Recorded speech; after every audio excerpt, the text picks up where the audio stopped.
It is the Monday evening edition of the Field of 68 After Dark. My name is Rob Doster. I'm joined today by Terrence Oglesby and by the one and only Doug Gottlieb out on the West Coast. It's early for you, man. Me and Terrence are getting tired over here on East Coast time. We're dragging a little bit, but we got the energy. I'm ready to go. I did not fall asleep watching Wisconsin Badgers basketball. I did.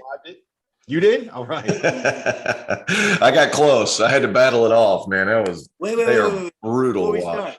Rob, can I show you something? Yeah. Okay. What these are? There we go. There we go. That's what I'm talking about. When Terrence was a player, okay, we were talking, I think it was in Hawaii at the Diamond Head Classic. I think it might have been Puerto Rico. I don't know. It was Puerto Rico. It was Puerto Rico. Yep. Puerto Rico, I don't remember because we went out drinking with the refs. And I'm sorry, there was a lot of rum and whatever. But we got to talking and I was like, hey man, you know what I could really use? I want some of those Clemson shorts. He's like, I got you. You're like, okay, you talk to a college kid and they all say something nice. They just want you to say something nice about it on TV. I get home to Connecticut and a couple weeks later, package came in the mail from Terrence Oglesby, game shorts. So I still got them. I've never gotten a pair of game shorts. As a matter of fact, dude, T.O. was supposed to bring me a shipment of T-shirts when I saw him in New York last week. T.O., where are those T-shirts right now? I don't know, dude. You were wearing them over top of all your other shirts that you were wearing there. You looked like you were going to a Sugar Ray concert. I was ready. Yeah, he did. He had his long sleeve white shirt underneath the shirt that I sent him. I think you got the shirt too. It was a little chilly up there, man. What do you want? It was. I'll give you that. Nippling out, is that what you're doing? Yeah, that's what I was trying to avoid, I gotta look classy out here. All right. Big game of the night was Illinois going into Milwaukee to take on Marquette. They lost. It was about as bad of a final 5 minutes as you can see from a point guard, from Andre Curbelo. Doug, you are a point guard. Talk to me a little bit about what happened to Curbelo down the stretch. Well, look, Curbelo last year, they were smart. They used him off the bench, and he's one of those guys that I don't know the expression, T.O., you guys used to use, but we'd say play for both teams. He's a play for both teams guy, right? Where you make a play, oh shit, and then he makes a play like, oh my god, he's just giving you that. There was 3 plays in a row. They have complete control of the game. He drives to his right and gets kind of hung up and shoots it and misses a drive. Like, okay, then he drives and the kid from the transfer from Oklahoma, Kuoff. Right? Kerr Kuoff. I mean, Kerr blocks it the first time. The second time he drives it, he didn't even smack it. He just went and kind of just grabbed it. It was so bad. And then it just got progressively worse where he was lost. But, last year they used to have the ability to take him out when he get wild and sit him. And I think this year, especially when you don't have the big kid, when that you need somebody to create. But it was a mess. And then, then they had a lead, and I thought they were trying to dribble into a foul, and Williams has the ball midcourt and no spatial awareness at all. They come and double him from the backside. It did look like a kickball, didn't it? Didn't that appear to be kind of? But just that can't happen. There's a lot of things in college basketball you see that you don't see at a lower level. Right? You don't see teams really loading to the basketball. Okay. You don't see some of the plays, some of the ball movement, some of the creativity you don't see. Right. But you always see pressure and traps, especially end of the games. And I was blown away by how bad Illinois was in that pressure. But Curbelo was the biggest. He was 4 of 18 and he had 8 turnovers. But those last 2 drives that were pinned were just as good as turnovers, never looking to pass off penetration. And then defensively, he loses his guy as well. That was a game that they just gave away.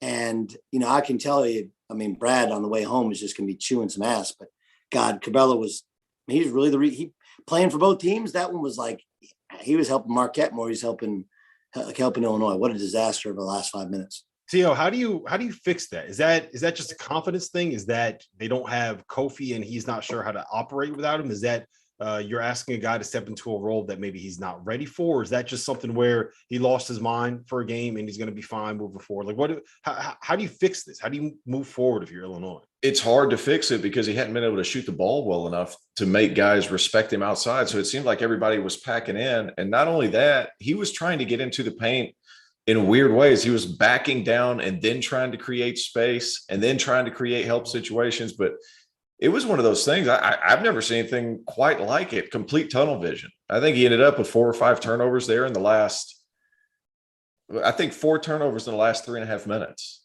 just because him trying to get into the middle of the paint to create something. And those are some of the things you have to live with. But the difference between this year's team and last year's team, last year had Ayo Dosunmu that was able to figure out things. Great closer. Great closer. Basketball. And he's so, yeah. And he was somebody that he didn't have to, he could do it on his own. And Curbelo doesn't have that type of athleticism to make it happen. And he can't shoot the ball. So they're just packing the paint on him. It was rough to watch. I was disappointed with that, but I was also disappointed in Trip Frazier because that's a 5th-year senior. Like, he's been there a long time. He should understand. Now, my first thought was they better foul. And then those blind traps, whenever I played for Oliver and Shaka was there at that time, we would always send blind traps at the ball handler. If his back was turned, that's when you go. And I was thinking, well, they're going to foul. And I think that's what Illinois was thinking too. They got it into their best free throw shooter's hands. They're going to foul. We're going to try to close it out on the defensive end. Well, he had no spatial awareness, as you said. I think the way you fix that, you send some wrong way screens at him. You load one side up, and then you try to, create some space for him. But was it Kirk Quath? He was awesome. He was awesome. Hey, I got, there's a bunch of things that's like rolling in my mind. And Rob, I apologize, but I'm looking at the photo over T.O.'s shoulder. Okay.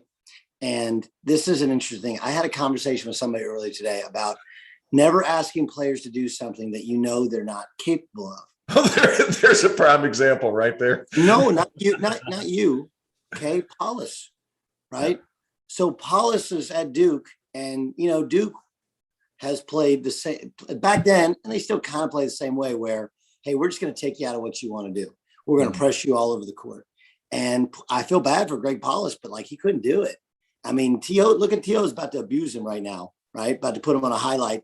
And I think you really got to know your guys and know what they're capable of. And DeMonte Williams is a very good shooter, but he is not a natural ball handler.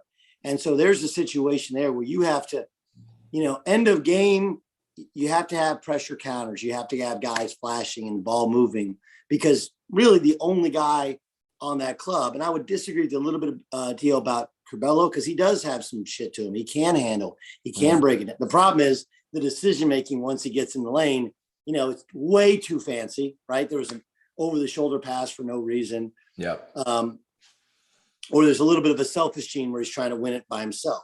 But I think, to answer your question, Rob, how you have to handle that is you got to put guys in situations that they can best succeed. You got to know your guys. And look, Ayo was not, did he win the Bob Cousy Award? He was up for and I vote for the Cousy Award. Like, this is stupid. He was not a point guard. He's a very good passer for a wing.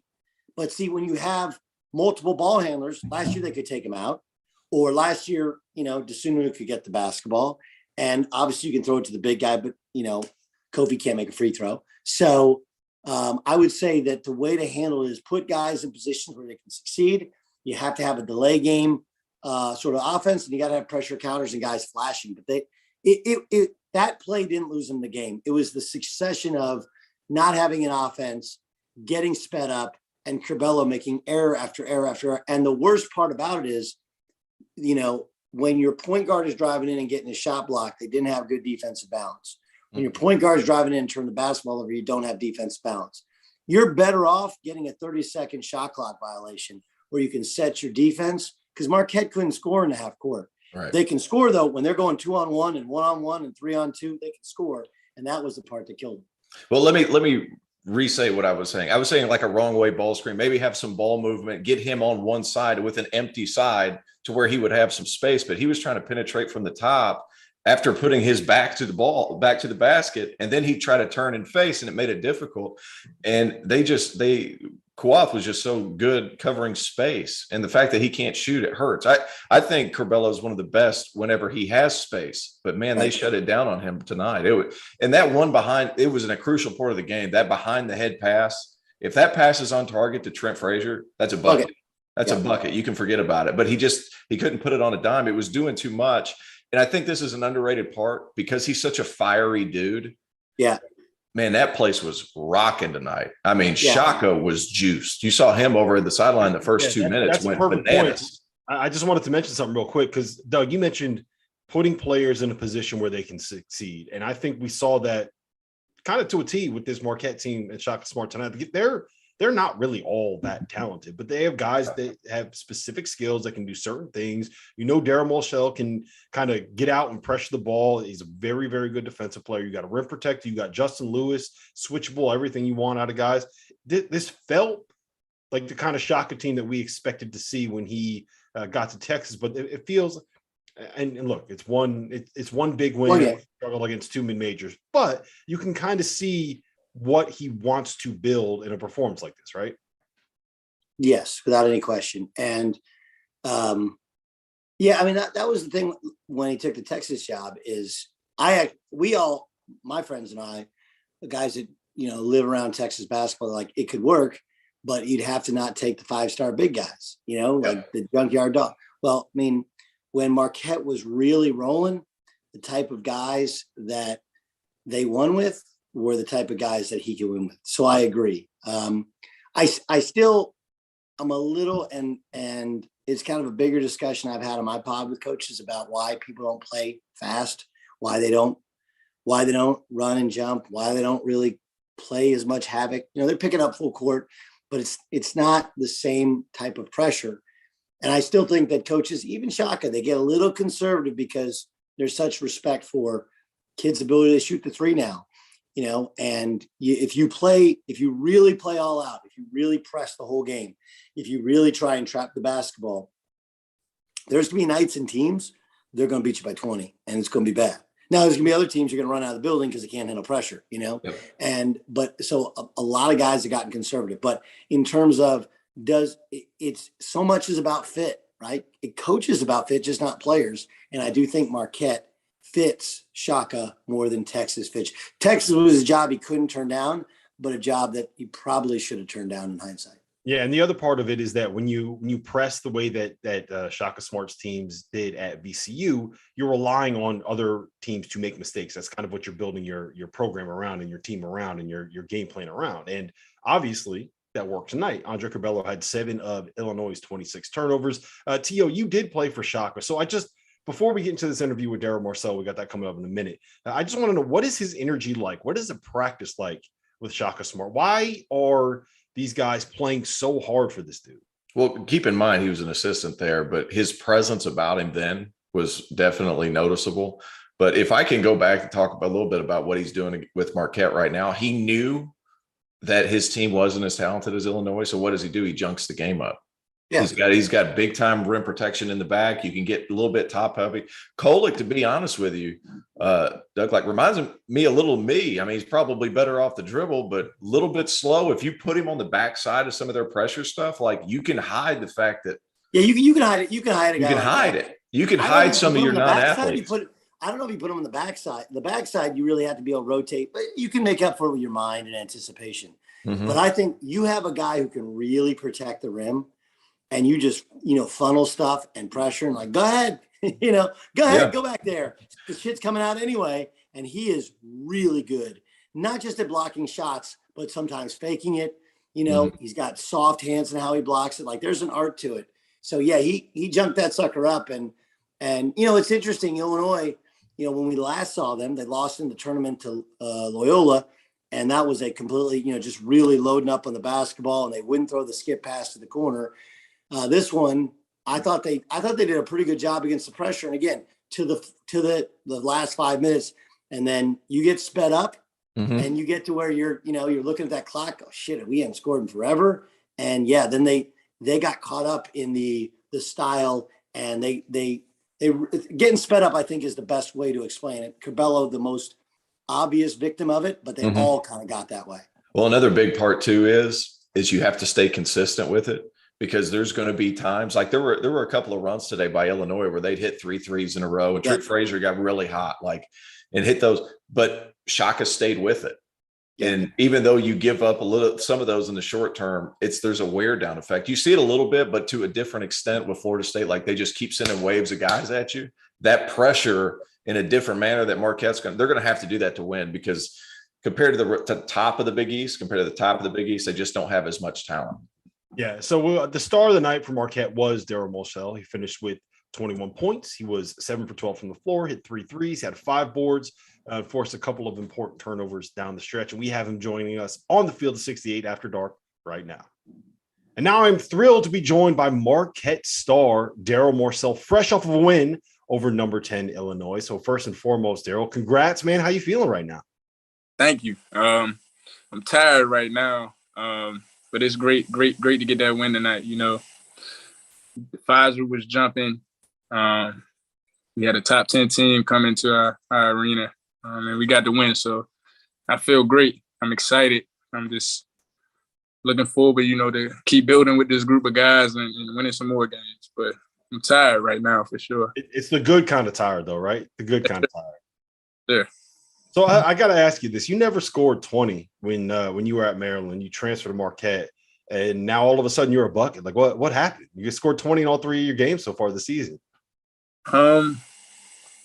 It's kind of it's a lot of different things that probably go into that. We play a different style of offense here at Marquette. I'm in a lot more ball screens, but just having Coach Smart just instilling confidence in me all the time. I talk to him a lot. I'm missing free throws out there late game. He like, the next one going to fall, the next one going to fall. So that's half the battle right there, just having confidence, and just having a head guy being more confident in you than you even are yourself. Is a great feeling, and it's just allow me to open my game, expand my game, and I work hard. I'm in the gym working on my game, working on different types of shots. So it's only right I go out there and just play free and believe in my work. So let's talk about Coach Smart there, Shaka Smart. It's his first year at Marquette. It's your first year at Marquette. I don't know how much you knew each other before he started recruiting you in the transfer market, but I mean, this is what he's known for, right? He's known for getting guys to play hard. He's known for getting that buy-in. He's known for getting that chemistry. What has it been like playing for him for these first, I guess, what is it, 6 months, 7 months, 8 months for you now, something like that? So I got here in July, so however long that is, I don't know, that's 5, yeah. But that's a lot of math. We don't need to do math here. But it's been great, having a guy like him that's defensive minded, similar to me, and just he an individual big on relationships. Mm-hmm. So just having that relationship off the court, it helps translate to on the court. And I just think we built a great relationship through the recruiting process. When I got here, we got even closer. And it's just been great. He's been terrific for me so far. And he's probably the hardest on me out of anybody on the team, but I embrace it. I know he wants what's best for me. I know he need me to be at my best to help the younger guys and stuff like that. So I'm just embracing it, and I enjoy, going to war with somebody like that every day. So the last 2 things that have happened in that building that you call home have been the Bucks winning a national title and you guys taking down a top 10 team. Is it 5-serve magic? Can we go that far yet? Are we ready to call it that? I mean, it was jumping in there tonight, so it might be a little bit of magic in Pfizer for sure. Well, listen, man, I appreciate the time. Thank you for being here. Congrats on the win. Now go get some sleep. I know that Coach Smart is going to work you in practice tomorrow. So yes, sir. Yes, sir. Will do. Appreciate you. Thanks, Darryl. Thank you. We also just had a game end. Providence went into Wisconsin and knocked off the Badgers. That's 2 big wins for the Big East to open up the Gavitt games. TL, you're officially a Big East guy. I'm a Big East guy. I love it. I want Seton Hall to go to Michigan and win. Hey, the center matchup there between Dickinson and what was it OBI? Pronounce that for me. Ike Obiagu. Oh, Ike Obiagu, transfer from Florida State. I think he's one of the best rim protectors in the Big East, or probably the best rim protector in the Big East and one of the better ones in the country. That'll be a fun game to watch if Seton Hall can knock down shots, but Michigan's freaking good, man. That'll be interesting. All right, so we haven't had a chance on the show to break down what happened in the Texas-Gonzaga game on Saturday night. So I figured what better opportunity than right now to talk about it a little bit. So, Doug, I'm going to tee you up on this one first. Gonzaga beat the brakes off Texas. Are you worried about Texas? Are you impressed with Gonzaga? Is Drew Timme the best post player since Tyler Hansbrough? What do you got out of that game? That was a lot, and I'm not worried about Texas. You know, I talked to Beard a bunch this in the preseason, and I talked to Chris Ogden's one of my boys. I mean, you know, he's got like the world's most expensive staff, right? Just, hey, you don't want to be head coach anymore? Don't worry, I'll pay you more money and you can be an assistant. And you know, I think this is one of the things with transfers now, right? Like, not everybody transfers just because they like what's his name from Mater Dei? Oh God, what am I blanking? Askew, right? The point guard. Yeah, Devin Askew. Yeah, like we had this deep discussion on it, and he was like, you know, it's a confidence thing. I was like, I just don't know if he's that good. And so they got a bunch of guys that reputation-wise should be good. They're not crazy athletic. I'm talking about Texas. They're older. They're pretty skilled. But, you know, you walk into a buzzsaw and, you know, you got a Gonzaga team that has, yes, Drew Timme is, I mean, I don't know if I don't think he's Hansbrough. I feel like he's more skilled than Hansbrough, whereas Hansbrough is just all effort.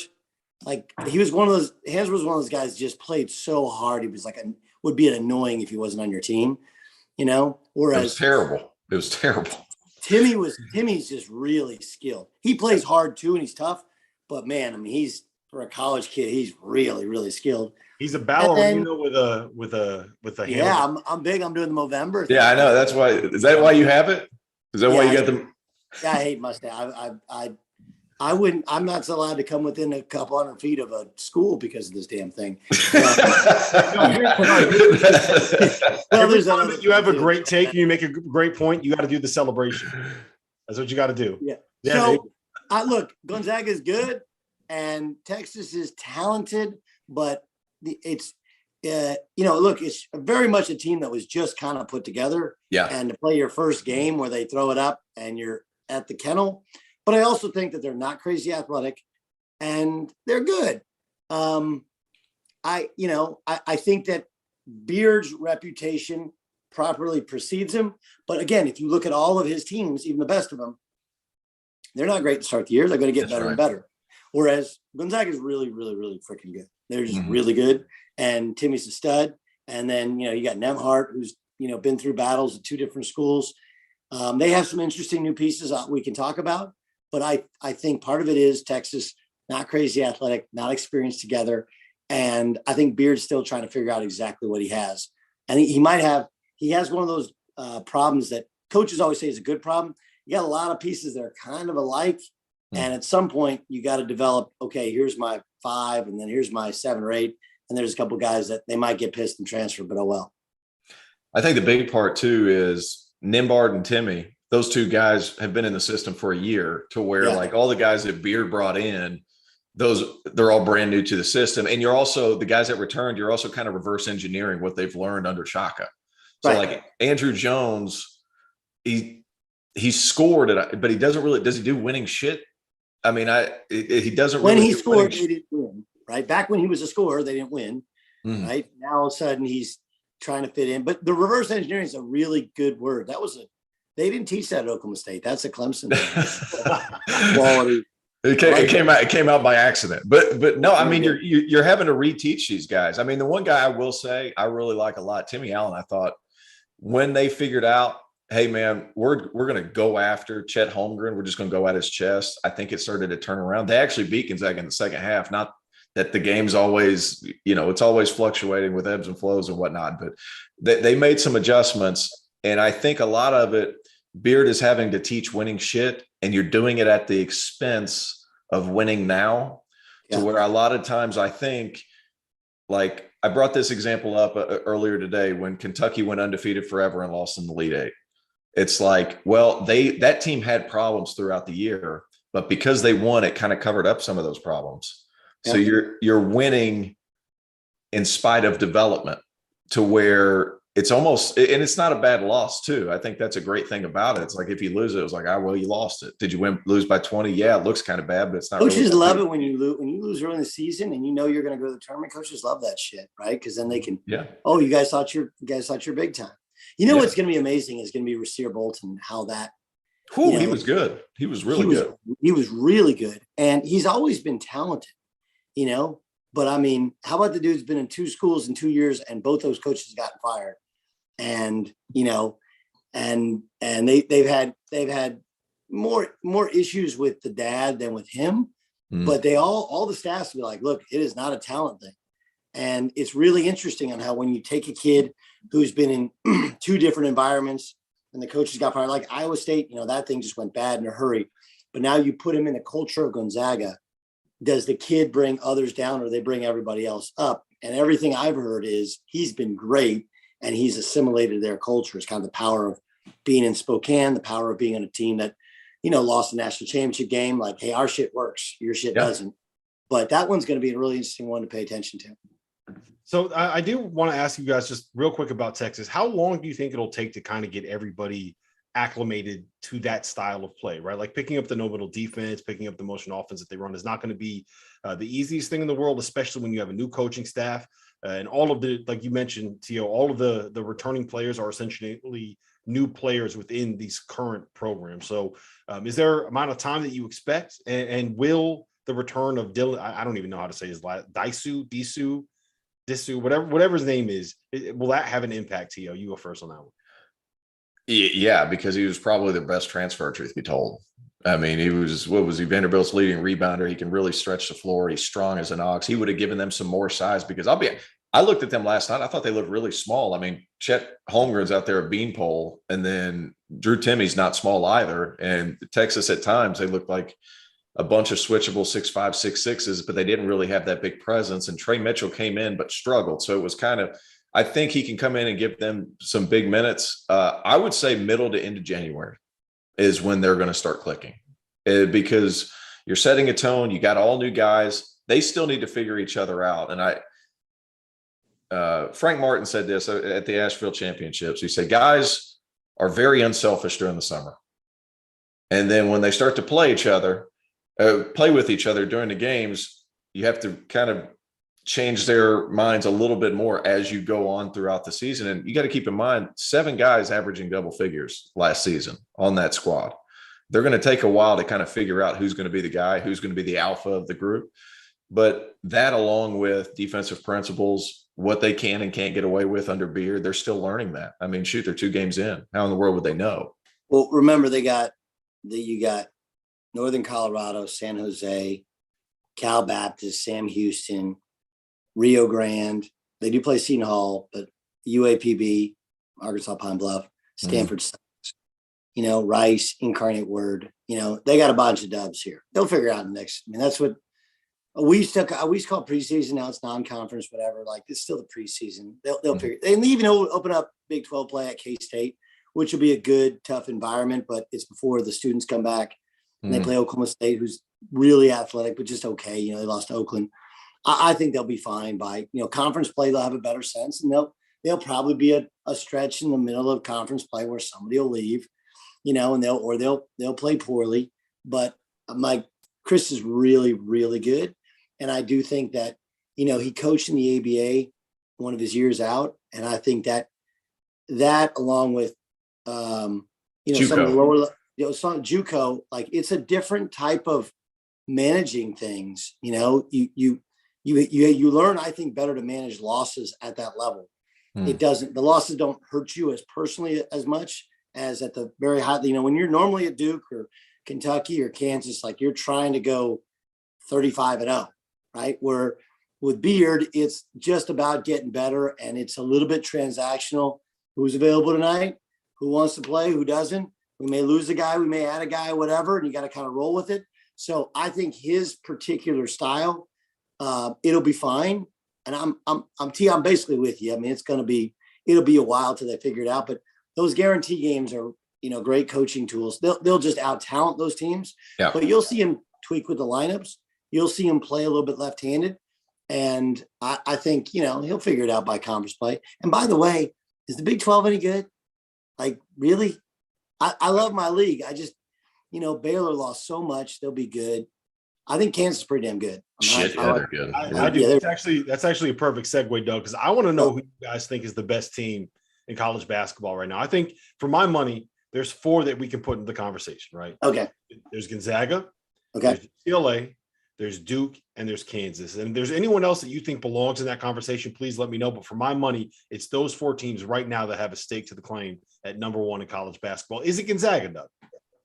Sure. I mean, for now, I'm fine with it. Like, I went to the UCLA game, and I thought Villanova was a little bit better. Villanova kind of had the game won. Mm-hmm. There was a sequence there with like 2.5 to go where they missed back-to-back layups. And Gillespie missed a layup, I think, with under 2 to go, and they were up 7 maybe. So they probably should have won that game. And I think Villanova is in the conversation of that next wave. And I think UCLA is good. They'll be much better when Peyton gets some legs under him. Like, he couldn't play in that game. Those are grown men. I don't know if you guys noticed, he didn't get a loose ball in overtime. That's why they pulled him in overtime. They tried to play him. And he's just physically not ready. So I think UCLA still has another gear when they have him as part of their more natural rotation, when he can play with some of the older guys, because they have great size. That's a big outside of their point guard. And I mean, that he's tough as hell. Yeah, he is. But they can switch everything, and they're not running anything special offensively, just kind of ISOing you and getting good spacing on the weak side. UCLA is good, but I'd say Gonzaga, because I think Chet, he's just playing college basketball. It stands to reason in 2 months he'll be really comfortable and really good. He's still going to be skinny. And then they have Timmy, who's a walking bucket. The other pieces are still evolving. I would say Gonzaga is still above everybody else. I would put Kansas right underneath them.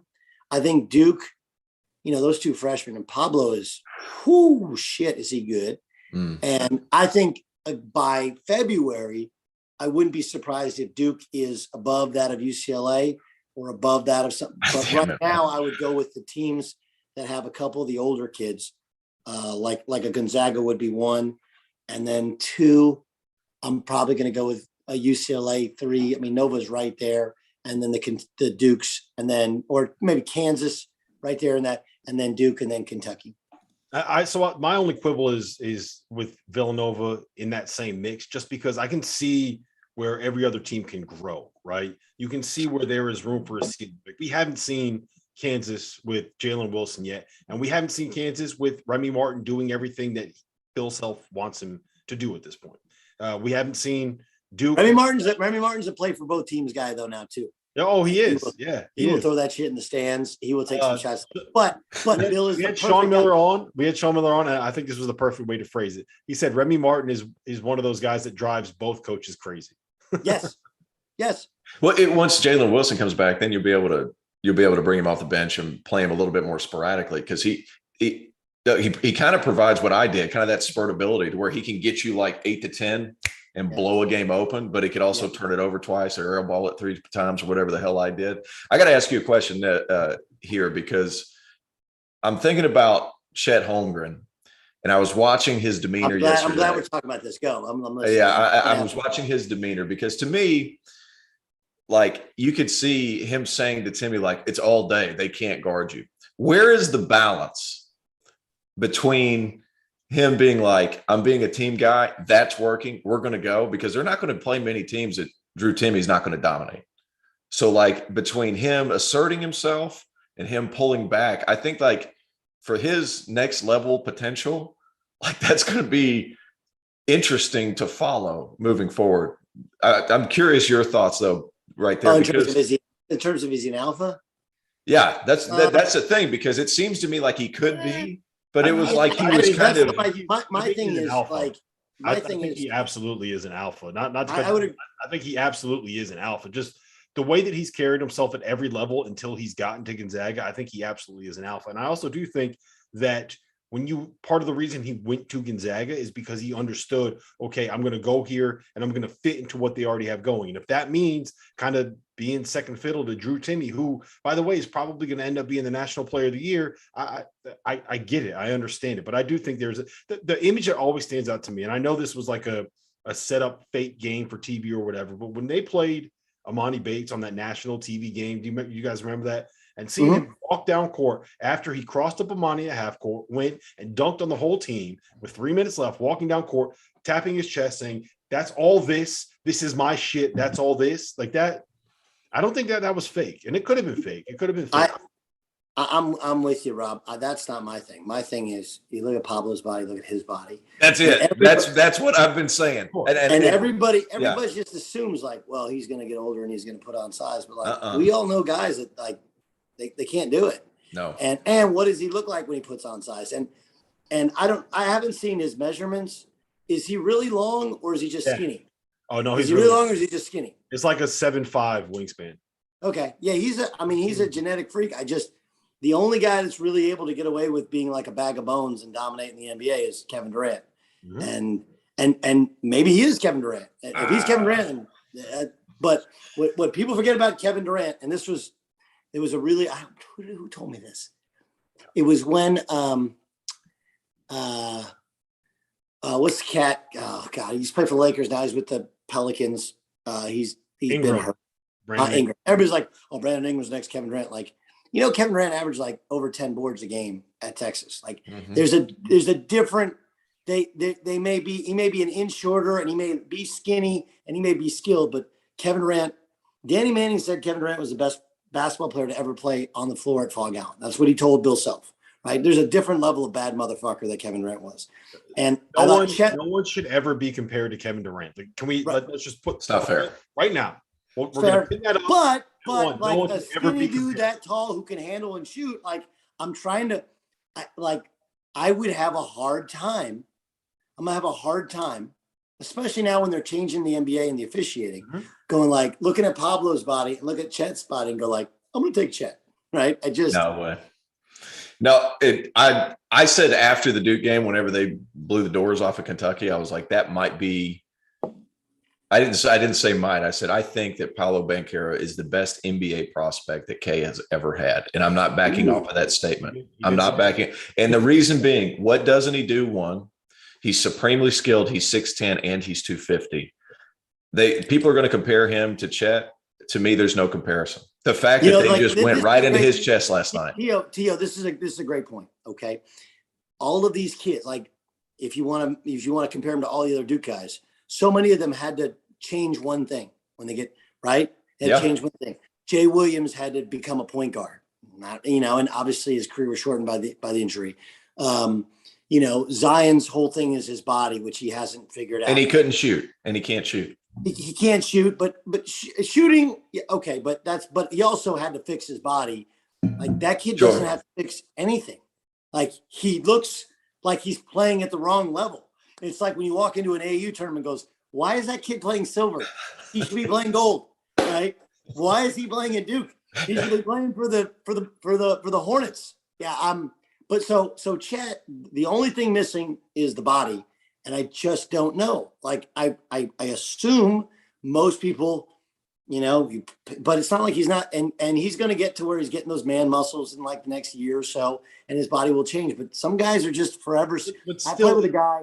Even if he does, like the guy that kind of more recent that I think is worth at least putting him in the same conversation as is someone like an Evan Mobley. But even Evan Mobley, as skinny as he was, had 30 pounds on Chet. Well, hold on. He's also got broad shoulders and wider. That was the other point I was going to make. Like the thing is, when you look at Chet, like I worry. Like the only person I can remember coming over as skinny is that Rudy Gobert, and I think that's your comparison. Kevin Durant's not your comparison. Rudy Gobert might be your comparison. Who can handle it? Who's smaller? That it just worries me that Rudy Gobert. He's that size. He's that size. But so is Durant. He's Durant's size. He's the body type and the. I've seen, but when I was watching Kevin Durant pull up from half court and talk shit to everybody in the entire Hornets complex when they were still in New Orleans, he was different. Now it's not fair. Like we said 5 minutes ago, it's not fair to compare anybody to Kevin Durant. So real quick before we get Billy Donlin in here, I do just want to ask. I want your takes on Kansas. Remy Martin, Oshai Agbaji, David McCormick. Doug, I'm going to start with you. What's your take on Kansas this season? I had a good talk with Bill after they play. He said, McCormick's got to be better. I think they got a lot out of McCormick last year. I just think he's just okay. But I like the makeup of their team. This is much more of a Bill team. Remy Martin, you go back and look at when he was at ORU, when he was at TU, when he was at Illinois, they always had some tweener guard that come in and score and like everybody's talked about, like just drive you freaking crazy. I'll tell you the guy who I like, who they have to get a ton more out of than they did, going back in that game. I like Christian Braun a lot. Yeah, he's bouncy, he's experienced, but Agbaji, I think, is their dude.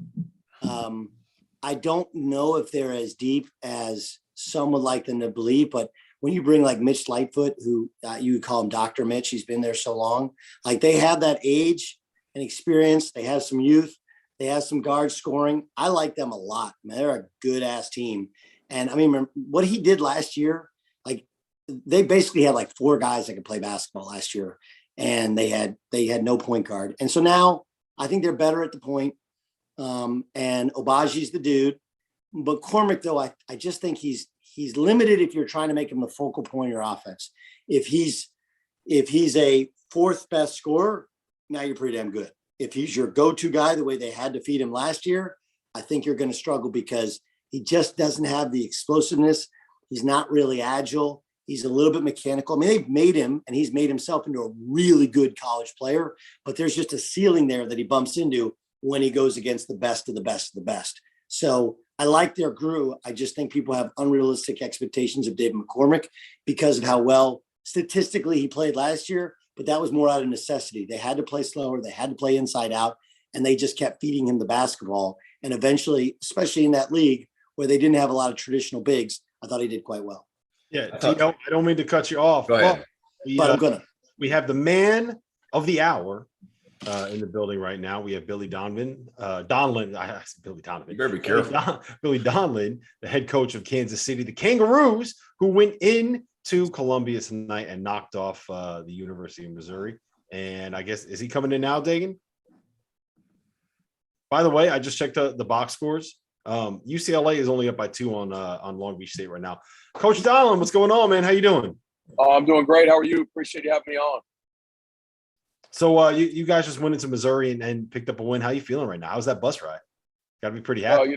Yeah, Rob, you probably don't know this, but on the road, when we win a road game, we get milkshakes on the way home. So, and there was a dairy. Hold on. Where did you go to get milkshakes? Tonight, Doug, we were able to get some blizzards from Dairy Queen because they were open. So it wasn't milkshakes; it was blizzards tonight. There you go. Hey, Coach, I got to ask you. Lucas McKay hit me up. He's like, "Hey, man, you've got to ask about Marvin Nesbitt Jr. He had a heck of a game tonight. What was it? He ended up with 25 and 4. He was obviously the bell cow. Big win tonight. But let's talk about him a little bit and how good he was." Yeah, the 2 Chicago guys, Marvin Nesbitt, who's from the South Side, a really tough area. What he's come through in his life, he's a college graduate. He's in his 5th year. Evan Gilliard's also from Chicago, transferred to New Mexico State. He had 28, but Marvin was outstanding, both ends of the floor.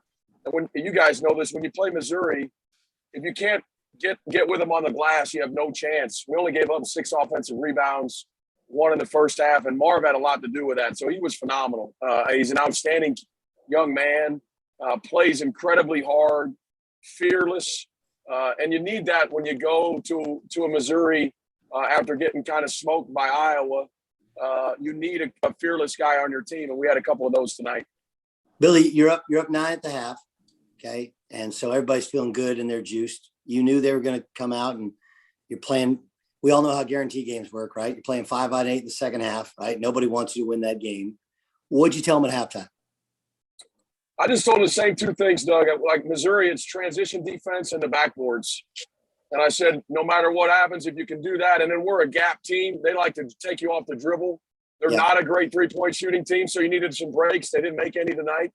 But I just told them continue to defend in transition and own the backboards. And if you do that, you're going to win the game. And the other thing I said to them is, because you know this too, Doug, having been a great player, like when you go on the road and you have a lead, at some point you get tight. You know, like whatever it is, there's a point in the game where you're going to get tight. And I just kept telling them, do not play tight. I'd rather have you shoot a bad shot than play scared and turn it over. And our guys really bought into that and believed. When did you know? When did you look up and go, we got him? When the clock hit all zeros. Coach, I got a question for you. So you guys lost by 15 at Minnesota. You lost by 32 at Iowa. What changed over the course of the last 3 or 4 days? What was it a different mindset going in? Was it just you guys showed up today? What happened over the course of the last 3 days that you got this performance as opposed to the other one? Yeah, I think it probably helped us because I do think 18 and 22-year-olds scoreboard watch. But with 3:30 left at Minnesota, we were down by 2. So with 3:30 left at Minnesota, it was a 2-point game, and I started coaching, and we got beat 15. So it wasn't, and that was a great game. We missed a 3 with 5 minutes to go to take the lead. And then Iowa, look, you guys follow college basketball. Coach McCaffrey's unbelievable. They boat race people in the Big Ten at home. I mean, that's what they do, you know, and they can score. They're unbelievable because they can score. You know, back when I was playing and growing up, everybody ran motion. Like you either played in motion, like old school 5-man motion, no ball screens. It's all you ever saw 25 years ago. And there wasn't as much pick and roll in the college game. Now it's almost all pick and roll and nobody runs motion. These kids, when they grow up, they don't go against motion. And I'm not saying that as a bad thing. Iowa runs motion. Yep. And so we don't see it every day. You don't guard it every day. They play really fast. And we're missing 2 starters and a backup. And that hurt us, you know, and I think we were also finding our identity of playing without those guys.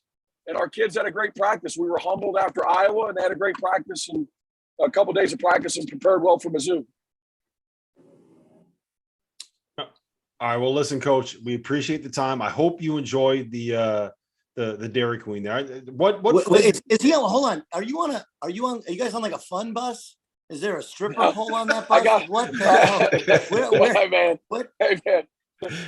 Oh, okay. So the blue lights on a regular bus. Yeah, right? I got the light. I can't tell with the lights. Now, now are they all in the back of the bus with the headphones on? Is that what? Yeah, they're all. Yeah, I'm in the front of. Hold I'm in the the phone front up. Let us see. Let us say hello. There we are. We're on the bus. Fellas, say hello. You're on a podcast.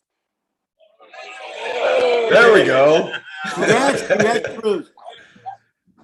So we're on the bus, and you know, hopefully I get to have some adult time with my wife tonight. I don't know. She's probably gonna be asleep, but Wake her up. You know, we got a 2-year-old and an 8-month-old. But the milkshakes after wins is something that when I worked for Coach Brunell a long time ago at Wilmington, Coach Brunell, it's at Clemson now, that we started, and I think it's a great thing. But yeah, it'll be a nice bus ride home. But I got a peanut. So I got a big sweet tooth. I got a peanut butter blizzard. I always get extra topping though. So extra peanut butter cup. That's the key to the blizzard. You got to get extra topping. Now, did you get the French fries? You can dip the French fries into the blizzard.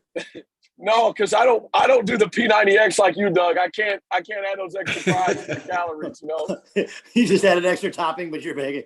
And I do gotta share one story with you that you don't know.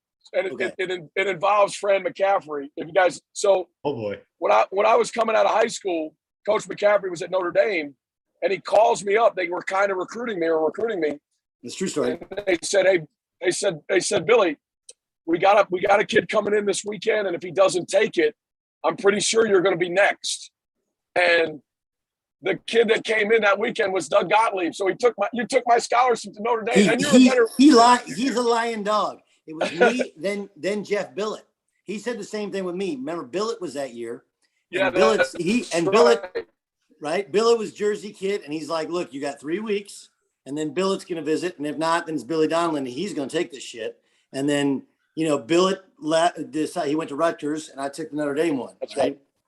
Right. But I mean, I'll tell you about road wins are better than sex, because you can't talk about sex with your wife, with your friends. You can talk about road wins with them.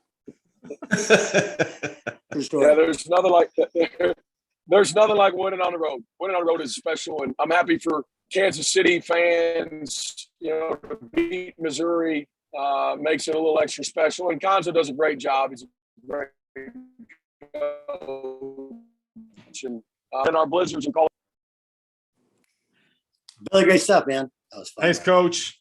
Congratulations. Big win. Congrats, Coach. Big win. Thank you, guys. Hey, Terrence, have you ever lost a guarantee game? We lost to Charlotte. I'm not sure that was a guarantee game, though. That was with. Did you go play in? Did you go play in Charlotte? No, they played at home, and then we went the following year. So I guess that wasn't a guarantee game. That's a home and home. Yeah. So that was the only one. We lost to Florida Atlantic. We had an 81 game non-conference home winning streak. We lost to Florida Atlantic. We had beaten Marquette and Hawaii out in Hawaii. We beat TCU when we got back. We were playing UCLA on like a Saturday, my first game coming at home. And like on a Wednesday, we played Florida Atlantic. Yeah. And the late Brooks Thompson, who had just retired from the NBA, was like, I don't know, he's like a grad assistant or something, getting his degree. And he gave the Sky Report. And the Sky Report was, this is the shittiest team ever. I swear to God, he goes, this is the shittiest team to ever play on the White Maple. White Maple floor at Oklahoma State's oldest surface in the country. The shittiest team to ever play. If you don't, and Coach used to have goals on the whiteboard. And he'd write, and if you don't accomplish these goals, we're going to practice at 7 in the morning next morning. It's really that simple. It's like score over set 80, hold them under, 40% field goal, beat them in the rebound, like all these different things. If you don't hit every one of these goals, okay, don't even come in tomorrow. Just turn your shit in. Okay, you're not good enough to play. And then he walked out. Like that was Sky Report.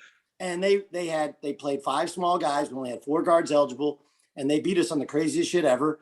I got a technical foul, shocker there. But it of any loss, we lost the last game in the old Gallagher to Oklahoma.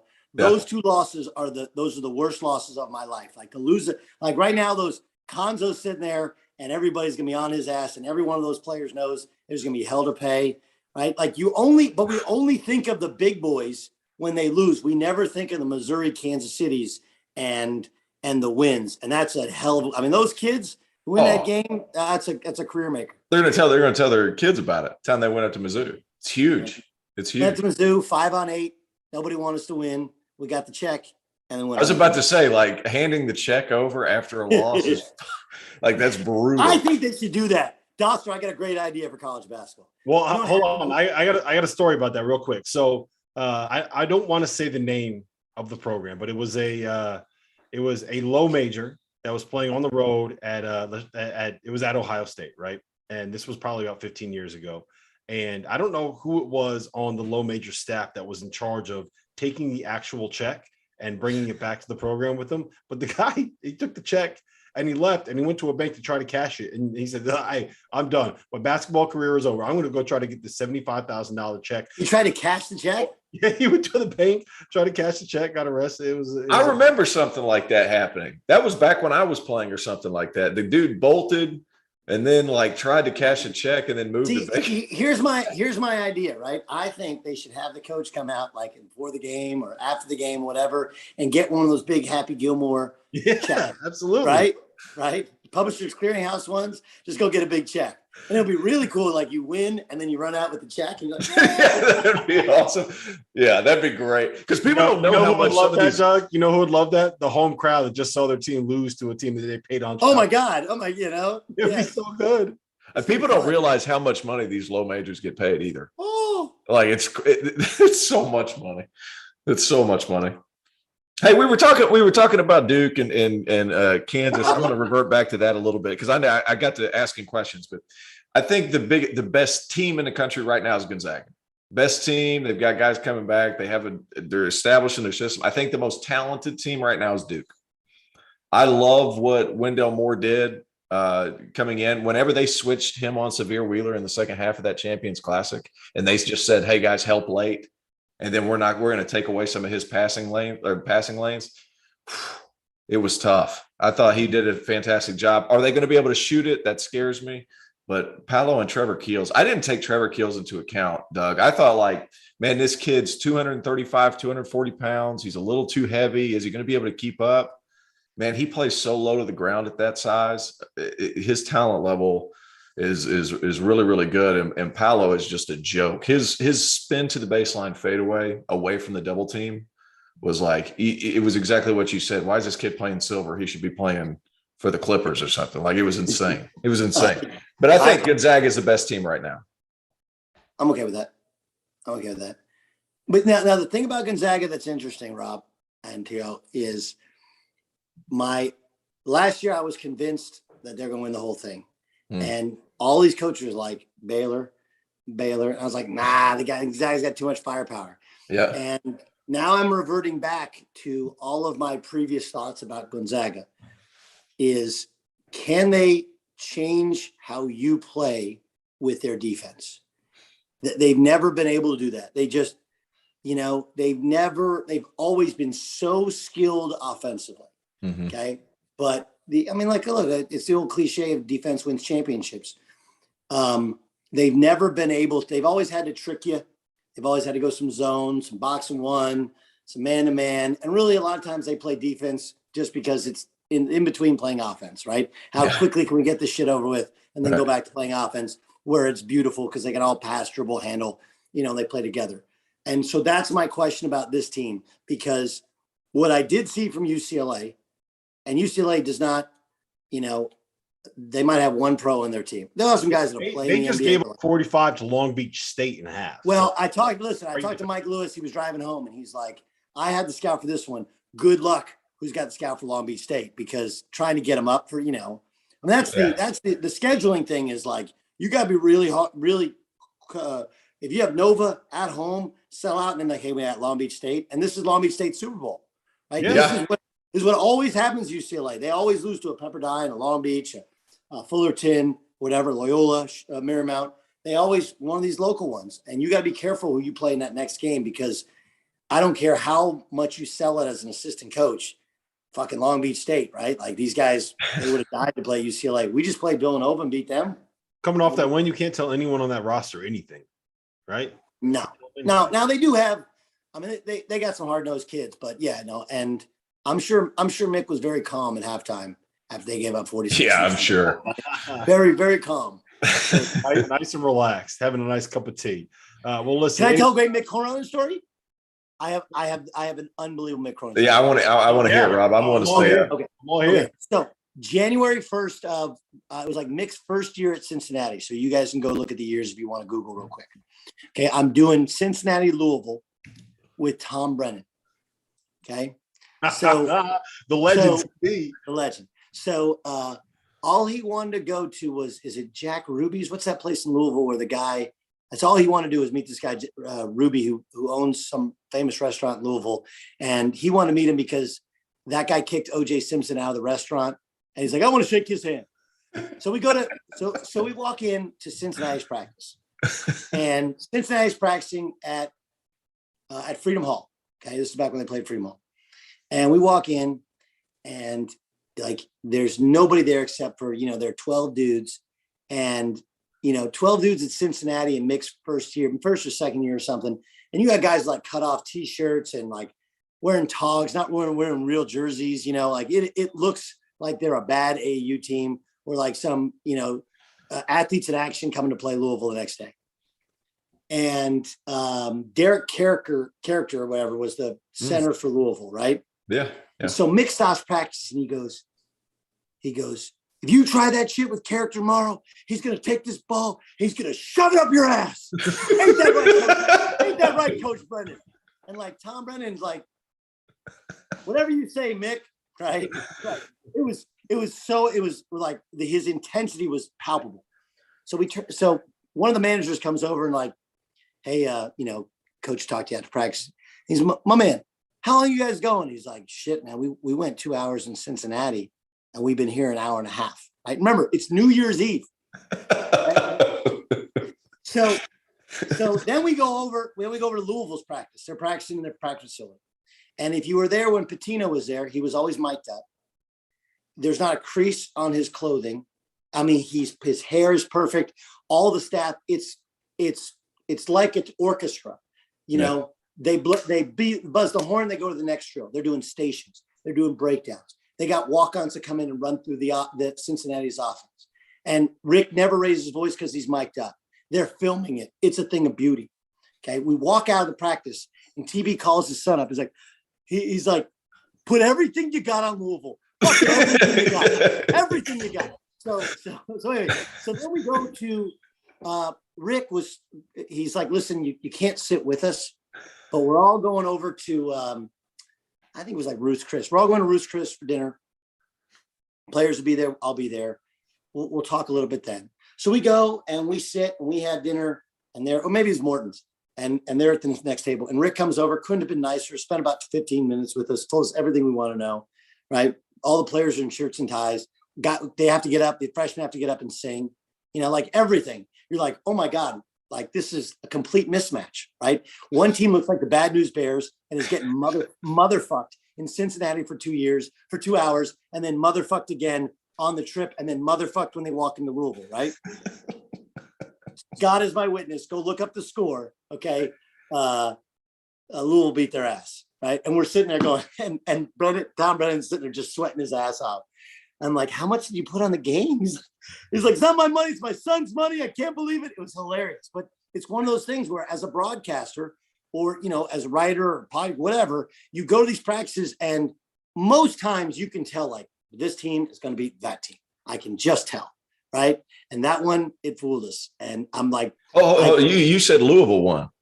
No, sorry, Cincinnati won the game. Okay, really? Dang. Yeah, Cincinnati won the game. It was one of the more amazing things. But it was more the, like, you walked in and it looked like a prison team. Like, it just did. Like, nobody's wearing a Cincinnati Bearcat shirt. Dudes are cursing at each other. Guys want to fight. And Mick Mick is scared of no human being on earth, right? And he's getting up in their ass and he's getting onto them. And he gets the kind of kids that respond to that shit. And their teams are tough. And now he's got Jaime, who's just tough as hell. I love that, watching that kid play. I mean, they just so anyway, this is a way of working back to I love Gonzaga, but can they win in a street fight? That's the whole thing. Can they win the street fight? One last thing before we wrap, because we were supposed to be done 5 minutes ago, but when you start telling stories about Mick Cronin, then we got to just let it roll. I got to tell you my TB story. So he coached for my boy forever at Vermont, right? And Vermont is in a town called Burlington, and right next to Burlington, Vermont, is a town called Williston. And in the town of Williston, there's a little bar called CK's. This is Tom Brennan's spot. I know that because I have a buddy who happens to be the DJ at this place, CK's. And CK's is the kind of bar where they have Natty Light on tap, right? It is that kind of establishment. So the day that TJ Sorrentine got married, he like Tom Brennan, the whole Vermont team was there. Everyone knows, like, Sorrentine is that from the park. Everyone knows it. So after the wedding, Tom Brennan is like, okay, I got a spot. I know where we're going for late night. I know where we're going for the after party. So they head to CK's. My buddy is the one DJing. So as everyone's kind of walking in, he's a big UVM fan. He realizes what's going on, realizes who's here. So about 5 minutes after they show up, he cuts the music and just plays the audio of the last like 30 seconds off of YouTube of right before he hits that shot. And everyone just kind of stops and waits. And as soon as the shot goes off, boom, insanity. You have beers flying everywhere, cups of water flying everywhere. The place was a complete shit show. But that's my TB story. Wait, the bar is called CK's? The bar is called CK's. That's awesome. Yeah, that's amazing. Yeah. My first time doing a game in Vermont was Taylor Coppenrath. They were playing against. They played. Yeah, well, he was there. He was the scorer with Sorrentine. Coppenrath had come back from a broken wrist early, right? And we were broadcasting. It was me and Dave Revson. We were doing the first ever nationally televised game in Vermont. And we get there. We drive up from Hartford, and we get there, and this is the day before a big game. They're playing Maine. And back then, Maine was good. John Giannini was the coach at Maine. And they chose to they didn't double Taylor Coppenrath. He had like 43 or something. Anyway, but we go there and Brendan had canceled practice the day before the game. So then we're like, well, where is he? They're like, well, he's at his spot. Where the fuck is his spot? There's some restaurant in Burlington. Do you know what it is? It wasn't CK's. Some restaurant. Like, he didn't even tell anybody where he was or what he was doing. Just everybody like, if you want to see Tom Brennan, you go to that restaurant, and that's where he is. And sure enough, we show up. He's like, my boy. I knew you'd be here. Hey, my boy. He told me the night after. The greatest line he ever had was, he goes, like, TB, why didn't you ever leave Vermont? Right? Like, you started winning, like, go take a better job and get a bunch of money. Keep your house in Burlington with Miss Lenny. He's like, my boy, there's 50 states in the union, and I own one of them. That's pretty good. Wrong point. He told me after they beat Syracuse in the first round, what was that, 2005?